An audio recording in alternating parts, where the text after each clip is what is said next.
قومی اسمبلی کے اسپیکر راجہ پرویز اشرف کی جانب سے تحریک انصاف کے 43 مزید اراکین قومی اسمبلی کے استعفے قبول کیے جانے کے بعد پی ٹی آئی کی قیادت نے اس فیصلے کو عدالت میں چیلنج کرنے کا اعلان کیا ہے۔ ایسے میں سوال یہ ہے کہ کیا عدالت اسپیکر کے فیصلے کو کالعدم قرار دے سکتی ہے یا نہیں؟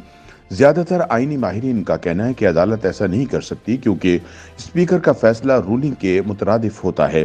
جسے عدالت میں چیلنج نہیں کیا جا سکتا۔ ان کا کہنا ہے کہ ویسے بھی اسپیکر نے 43 اراکین کے استعفے پچھلی تاریخ میں منظور کیے تھے، جن کا اعلان اب کیا گیا۔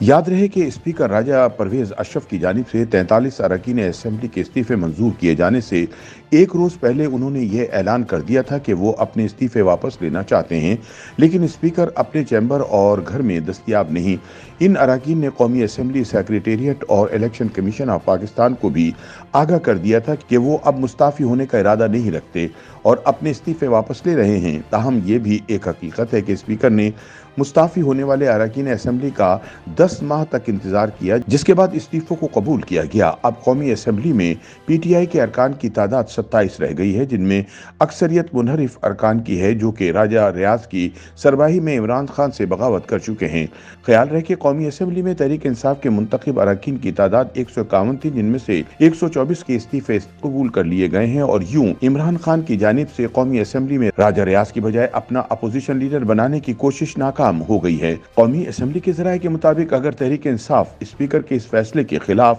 عدالت میں جاتی ہے تو اس کو کوئی ریلیف ملنے کا امکان اس لیے نہیں ہے کہ ان اراکین کے استعفے اسپیکر نے چند دن پہلے الیکشن کمیشن کو ارسال کر دیے تھے۔ یاد رہے کہ چند روز قبل اسپیکر قومی اسمبلی نے پی ٹی آئی کے 35 اراکین کے استعفے منظور کیے تھے، جس کے بعد مستعفی پی ٹی آئی حامی اراکین قومی اسمبلی کی تعداد 81 ہو گئی تھی، جن میں پارٹی کے حمایتی شیخ رشید کا استعفیٰ بھی شامل تھا۔ 24 جنوری کو مزید 43 ارکان اسمبلی کے استعفے منظور ہونے کے بعد اب پی ٹی آئی کے فارغ ہو جانے والے کل اراکین کی تعداد 124 ہو گئی ہے۔ سابق secretary election commission Qamar Dilshad کا کہنا ہے کہ اسپیکر قومی اسمبلی کی جانب سے استعفے منظور ہونے کے بعد الیکشن کمیشن کے پاس اختیارات محدود ہو جاتے ہیں۔ انہوں نے کہا کہ آئین کے آرٹیکل 64 کے تحت الیکشن کمیشن کے پاس صرف ڈی نوٹیفائی کرنے کا اختیار ہے، الیکشن کمیشن اس سے زیادہ کچھ نہیں کر سکتا۔ قمر دلشاد کا کہنا تھا کہ پی ٹی آئی کی جانب سے اگر ہائی کورٹ میں اپیل دائر کی جائے تو وہ الیکشن کمیشن کو ڈی نوٹیفائی کرنے کا نوٹیفیکیشن روکنے یا واپس لینے کے احکامات دے سکتی ہے، لیکن اگر اسپیکر نے واقعی استعفے چند روز پہلے الیکشن کمیشن کو بھجوا دیے تھے تو پھر ایسا ہونا بھی ناممکن ہے۔ سابق سیکرٹری الیکشن کمیشن کے مطابق پی ٹی آئی کے پاس اب ہائی کورٹ کا فورم موجود ہے اور وہاں اپیل کر کے اسپیکر قومی اسمبلی کے فیصلے کے خلاف حکم امتناع لیا جا سکتا ہے۔ تاہم اراکین اسمبلی کو یہ ثابت کرنا ہوگا کہ انہوں نے اسپیکر کو استعفے نہیں بھیجے یا الیکشن کمیشن کو بھجوا دیے جانے سے پہلے ہی واپس لے لیے تھے۔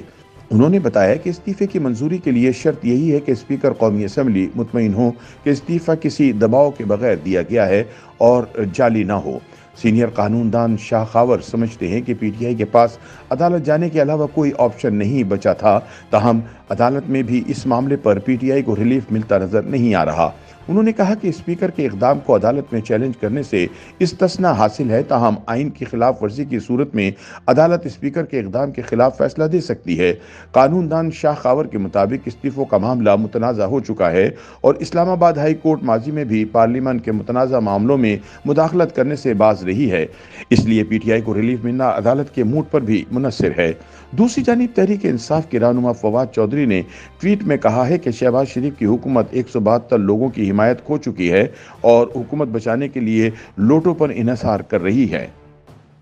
YouTube پر گوگلی نیوز دیکھنے کے لیے youtube.com کی سرچ بار میں googly news T V type کریں۔ گوگلی نیوز کے پیج پر سرخ رنگ کے سبسکرپشن والے بٹن پر کلک کرنا نہ بھولیے۔ YouTube پیج پر اپلوڈ ہونے والی ویڈیوز سے باخبر رہنے کے لیے بیل آئیکن پر کلک کیجیے۔ آپ کو ہر نئی ویڈیو کے بارے میں نوٹیفیکیشن موصول ہو جائے گا۔